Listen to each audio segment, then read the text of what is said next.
السلام عليكم ورحمة الله وبركاته. ها هنا الدرس الثاني. wannan shine darasi na biyu. Aka ce ma zalika, menene wancan? Zalika najmun, wancan tauraro ne. Hadha masjidun, wannan ko masallaci ne. Wa zalika baitun, wancan ko gida ne. Hadha hisanun wa zalika himar. Aka ce wancan doki ne, wancan kuma jaki ne.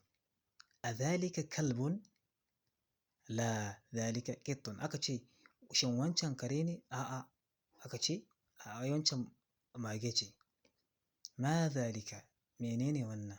Zalika sarirun, ai wannan gado ne. ‘Yan uwa, wannan shine wato darasi na biyu cikin durusul lughal arabiyya. Da Allah ku dinga danna subscribe saboda ya kasance da na ɗora bidiyo za ku ci karo da shi. Yawwa, ku kasance da ni, insha Allah za mu wato ainihin ci gaba da wannan littafin daga farkon shi har ƙarshe. Sannan duk wanda yake wato yake bibiya ta, insha Allah zai wato ƙaru.